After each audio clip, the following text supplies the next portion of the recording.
Welcome to Thriving in the Digital Age, your go-to guide for navigating the ever-changing world of business, technology, and innovation.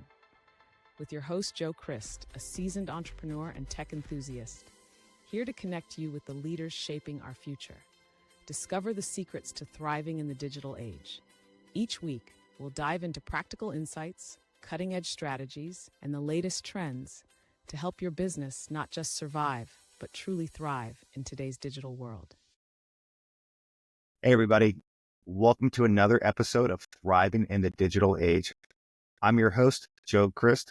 Joining me today is Solomon Kahn. Solomon, thank you so much for joining us today. Could you tell the audience a little bit about yourself? Sure. And Joe, thank you so much for having me. A little bit of background. I am a longtime data leader. I fell into data 13 or 14 years ago when data science started to become a thing. Led data teams, ran data businesses at both startups and big companies. And I am currently the founder of two different companies in the data space.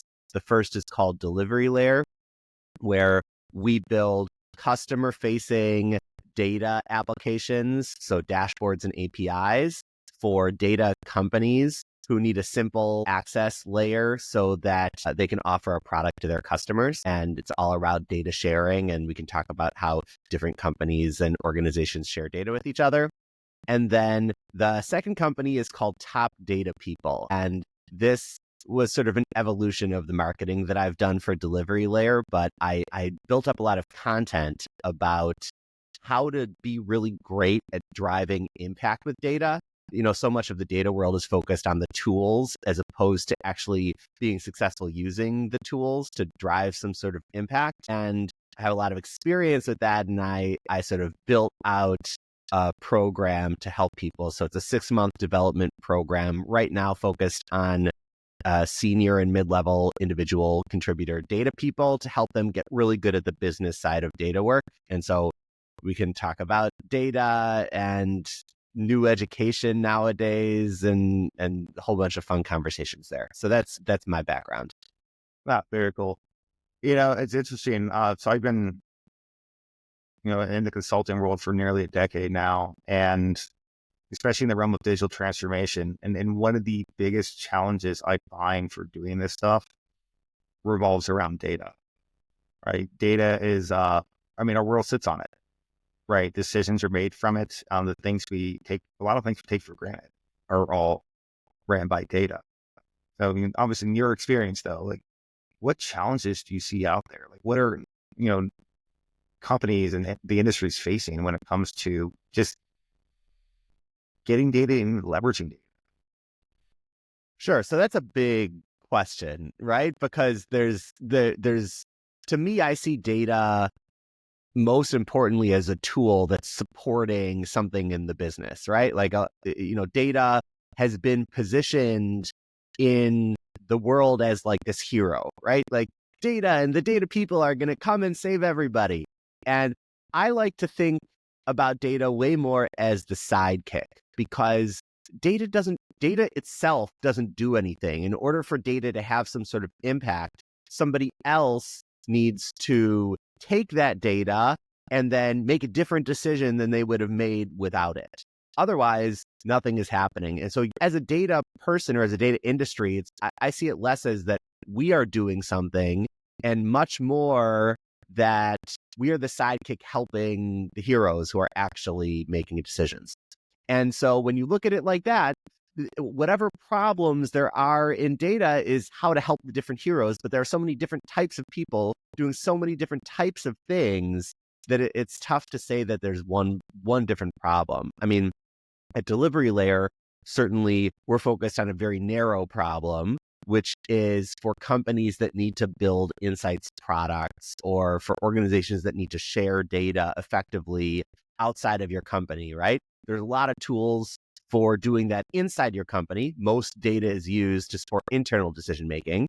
And then it kind of falls apart when you need to get outside your company. This is an underserved market because it's tinier compared to all of the big company projects that are being used for internal decision-making. So that's where Delivery Layer plays. We're sort of tiny bootstrapped startup. And then The data education space, or like how to use data effectively, that's probably a bigger market, because I find that, and this is probably more true specifically focused on like data for business decision making, is that data like the prototypical data people were sort of business people who really liked the data side of their business work, and so they had all this business context coming in. Over the last 15 years, what we've seen is that a lot of the education in the space has trained data people on the technical side, and then they go into data jobs but don't have that same business background that the original data people used to have. And as a result, if you think about data needing a combination of the technical and the business side, I think the industry has gotten behind where it needs to be when it comes to that sort of business effectiveness to actually use the data to get some sort of value. So it's interesting. So it's it sounds like it's a couple different problems that are aggregating together, right? Where you have I guess the culture of data professionals, right, really steered where we are today, and it has left us behind. And something I've noticed myself, and I'm not really sure if you've seen the same thing, but a lot of people love data, right? Especially executives, where you're able to see, hey, we have the numbers we care about going the direction we want them to go, or going the direction we don't want them to go, right? And they take that feedback. But what I see is a lot of things are measured that don't need to be measured. But with that though, there's still a lot of things that need to be measured that aren't even looked at, right? I mean, is that something you're seeing as well? Yes, and that's going to happen forever. You'll have people on all sides of the spectrum. You're going to have people who really need to be measuring things that they're not measuring, and as a result, they're just flying blind, and they are making what, once you see the data, they will recognize as obviously bad decisions.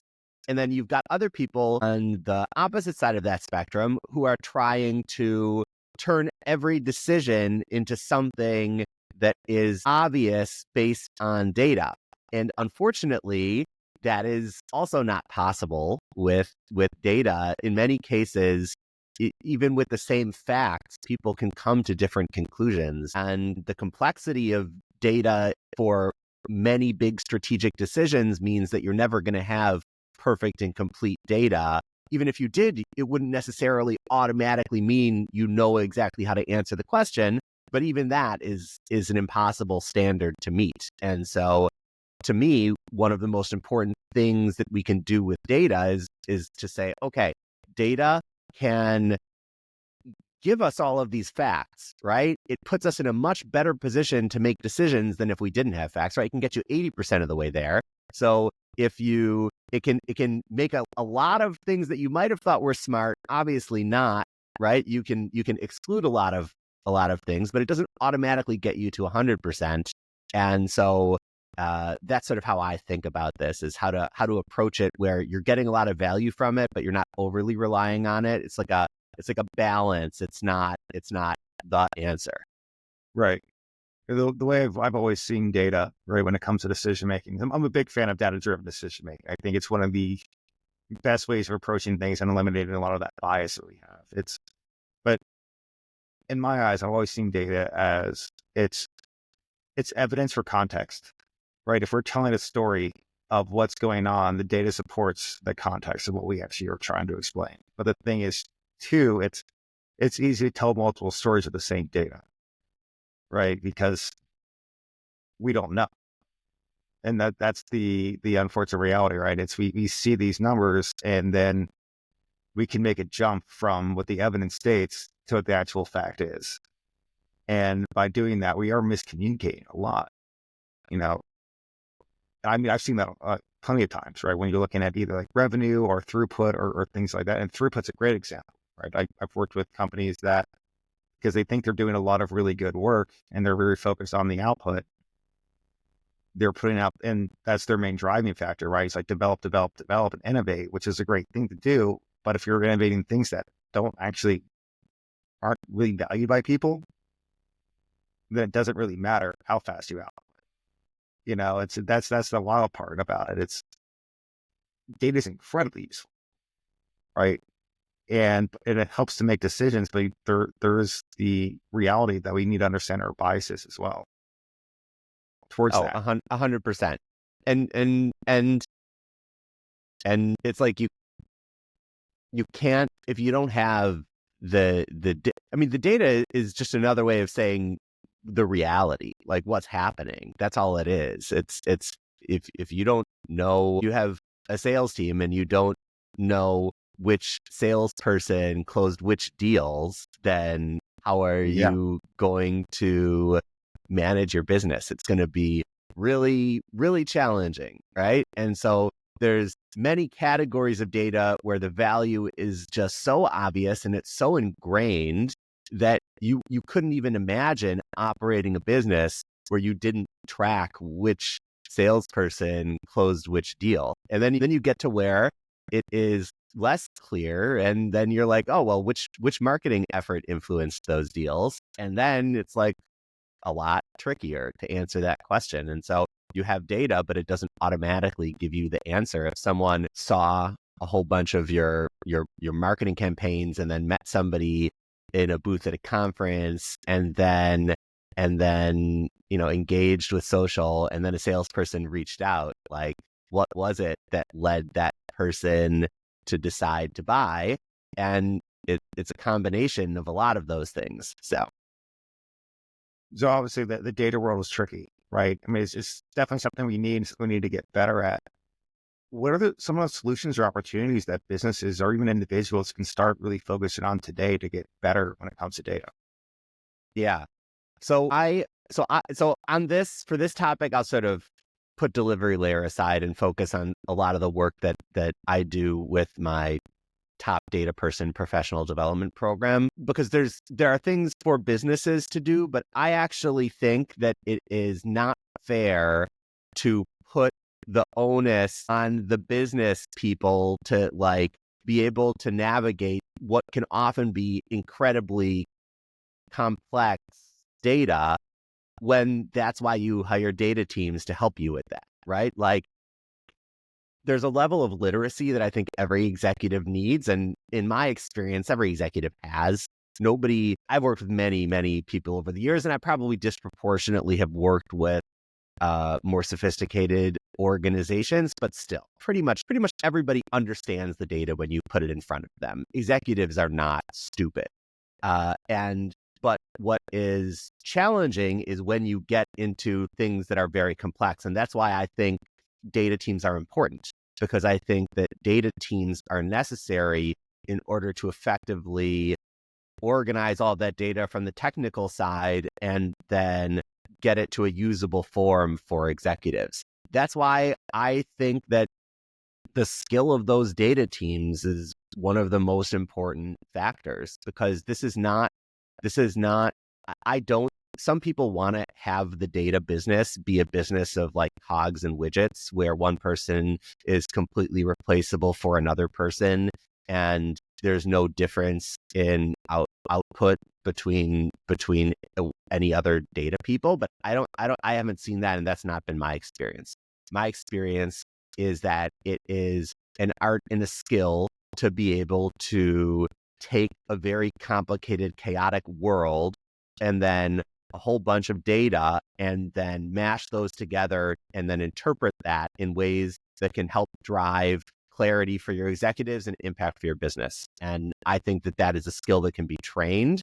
And I think that there are things that data people can do to be substantially better at that. So that's kind of how I see it. Interesting.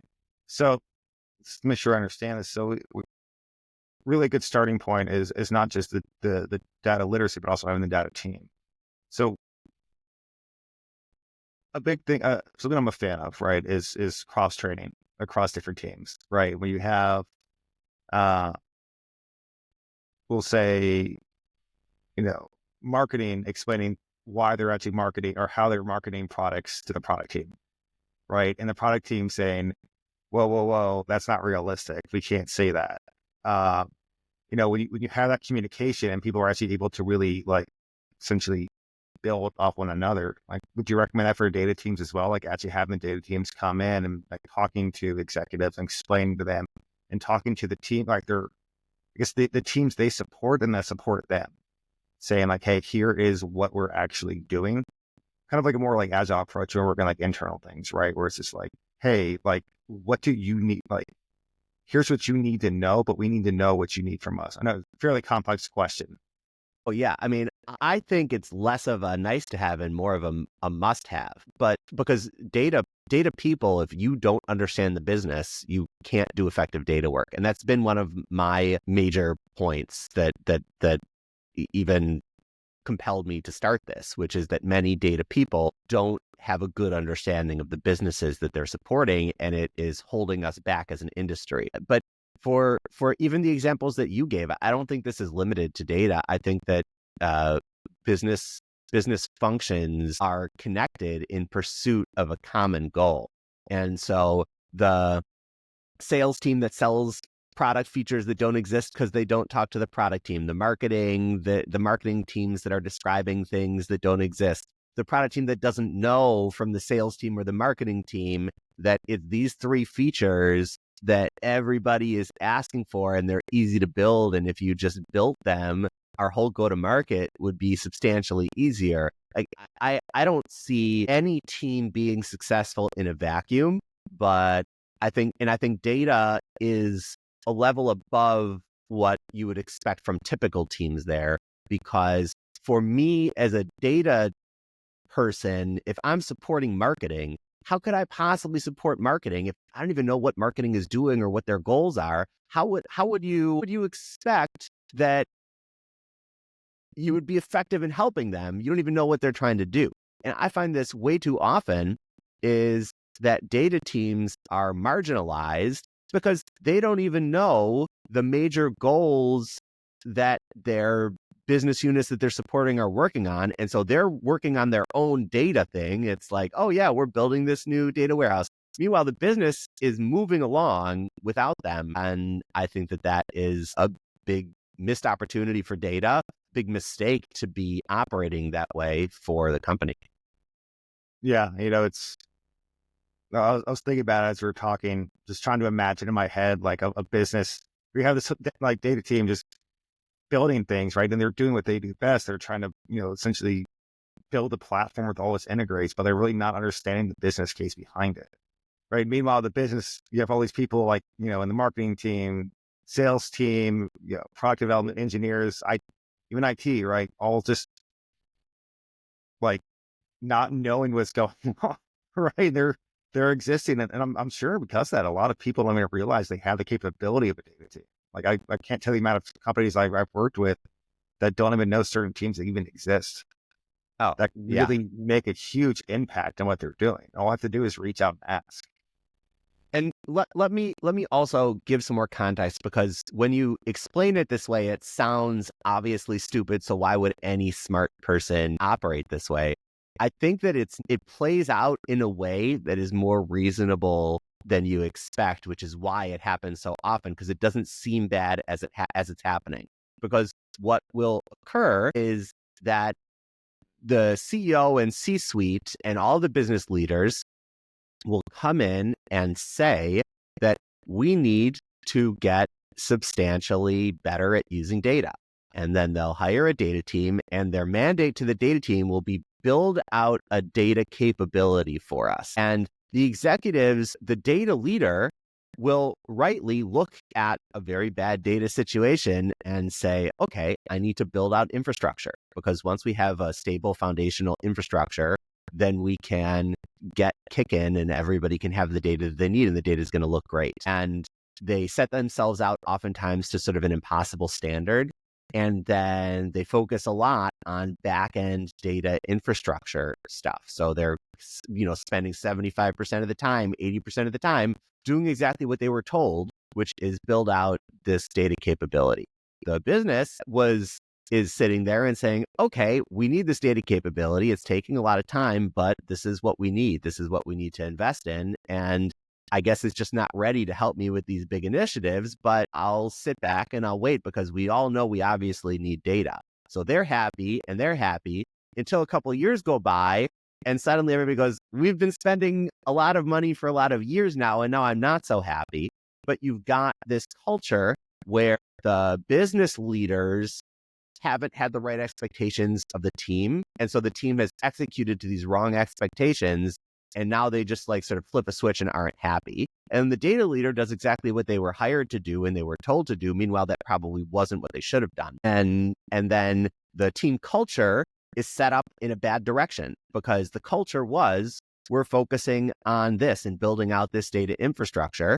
And then that was what they've been told. That was what everybody has done. And then changing that culture, as you know, from, any transformation is tough. And that's how data teams, that's how smart, reasonable people get into a bad situation. And just so as to give some practical advice to anybody listening to this for how to avoid this, I try to think about this. I call it a third, a third, a third. Like think about it in thirds.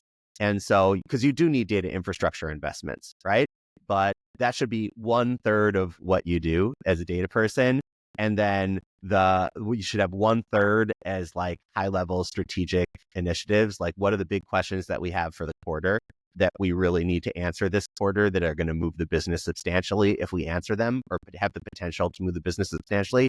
These are like your bigger research projects, your, churn models, your lead scorings, your recommendation, like all of those types of things would fall into that bucket. And then you've got a third ad hoc work where you're sort of in the trenches tactically helping your business teams. And I think if you kind of split that to where you're focusing 2/3 on the business and 1/3 on the back end, instead of 75-80% of the back end and maybe 20% on the business, it sets you up to be far more effective in actually driving more business value. Yes, your data infrastructure is slow and yes, things are messy, but frankly, even a couple of years from now, things are still going to be messy on the data infrastructure side. Data infrastructure is always messy. So I hope it was a long rant, but that was I good. hope it I like was that. beneficial.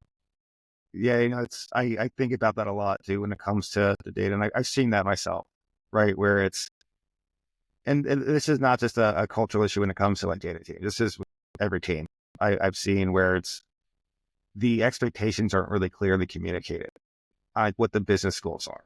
It's like we need this, this, and this, and here's why, right? Because there's always for industries, right? In the more like complex ones, I see this even more where you have somebody with very little understanding of actual business objectives and business strategy who are highly technical people and very confident in their field are giving directions to other technical people in very technical terms, saying we need this, this, and this, but they're really eluding the business value, right? Where it's saying, hey, we need to do this because of that. And we are trying to accomplish this goal here. And instead of saying, hey, we need you to help us figure out how to get here, it's go do this.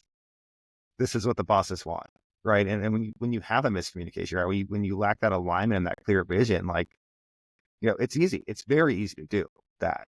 And then you start noticing this shift and it gets further and further and further away, as you're saying before, where it's, well, this isn't what we wanted.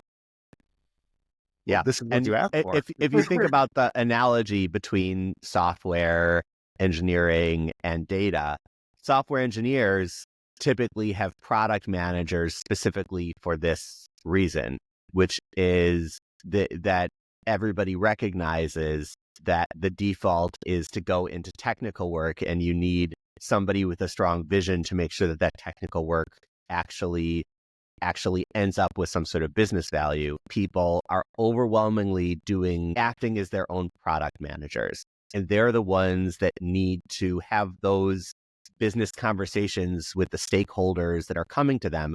When they came from the business originally, those were far easier conversations because you could interpret what the execs, like if you worked in marketing for 10 years and now you're the marketing data person, you know exactly what the marketing leader is talking about and that you have a lot of context to interpret that. If you've just come from technical data work, you don't necessarily have that context. And that's something that is important to develop if you want to be successful. Yeah, no, absolutely. Yeah, it's definitely challenging to work with anybody when you don't actually have the domain knowledge. If you don't speak the same language as they do, right, and you don't know what they're talking about, especially when you don't say anything about it, right? is that we've all been in that position where we don't look stupid in front of someone. When we're talking about all these really complex things, and I'm sure there's plenty of non-technical people out there listening to data people, and they're just like, all right, man, whatever you say, go do it. And really that disconnect is pretty detrimental. And it's, like I said before, it's one of those things, as the time goes on, the gap widens, Yeah, where you totally. have that greater disconnect, and it becomes harder to get this recentered, right? Because people aren't asking those questions because either they feel awkward because they don't know, or they're just not enough, I guess, cross domain knowledge of, hey, here's what we're doing. And especially for like, data education, data literacy, it's everyone needs to have that, right? Even at a small level where you can at least be a part of the conversation, to have that and ask the questions that matter to the data people. And the data people need to have the domain knowledge for who they're supporting so they can ask the right questions. Because if you don't know, you just don't know. But if it's really challenging for people if they don't even know where to start. And a great example of that is when I was first learning how to code. I knew so little about coding. I didn't even know how to ask for help because I couldn't even define the problems I was having. I just know code didn't work. I don't know why it doesn't work. Right? So it's one of those things where you really do need to be able to create that context and actually have those like conversations that do drive business value. Yeah. So I do have one last question for you though. No, I do have two questions for you. So the first one, right? So obviously the world of data is changing rapidly. The world with AI, the amount of information just out there, right? It's overwhelming, right? Where do you see the future of data? As with the creation of everything from AI to IoT to everything in between, like how do you really see data impacting and changing the landscape? Yeah, I mean, I see it as continuing to be extremely important. And I think, over the last 15, 20 years, we've seen so many ways in which data is just built into the fabric of things. I mean, even in this recording, there are data algorithms that are doing noise cancellation in the background and just like helping us have a better conversation in a totally invisible way. I don't think that changes, and I think that with AI and Gen AI, we're going to see data become even more ingrained into our lives, and in good ways, and also coming with some drawbacks. But I think data is just going to continue to be extremely important, and the sort of impact of data stuff in our everyday life is going to continue to grow. All right. No, absolutely. And I mean, it's mentioned before too, like, data being the sidekick. I think it's a really amazing analogy, right? Where it's the partner that really helps us make those like good decisions. And data does it does impact everything we do, right? From, traffic lights to, the navigation of our cars to the way businesses make decisions, right? Data is everywhere, and it's always going to be everywhere. It's one of those things that I think we've gotten to the point where we can't exist without it. Yeah. So my one last question for you, right? And it's definitely my favorite question. Obviously, you've been in the game for a while, right? You know data, you work a lot of different companies. If you could give the audience any piece of advice to walk away with today, what would it be? Yeah, so you give me some heads up on this question. So I will give what is probably the most unexpected. Like, I have a module in my professional development program right at the beginning. It's called Enjoy the Ride, or enjoying your career. And that's probably the thing that people don't expect to get in it. But my experience has been that it's tough to really know what's going to happen in the future. And frankly, it's tough even to know if the decisions that you're making now will end up being good or bad. I always see career stuff end job stuff as like two things. It's like, number one, as long as you can keep learning and keep trying, then eventually you will figure it out. And so, and the one danger for data people is that they get so frustrated and burned out that you just leave. So my advice is, don't be afraid to do things because you enjoy them. Like, that's a totally legitimate reason to make even career decisions that impact your career. It's not always about the highest paying job. It's not always about the most optimized everything. If you enjoy what you're doing, then you're probably going to be better at it. But even if you're not, it gets rid of this more existential risk that you kind of burn out and blow up. So that's my maybe unexpected advice, which is, yes, I'm a data leader. Yes, I care about the facts and the statistics about things, but it is also data and a fact whether you enjoy something or not. So use that as part of your decisions. No, I love that, man. That's good. I think that's a lesson that we all really need to hear, right? Just gotta enjoy it.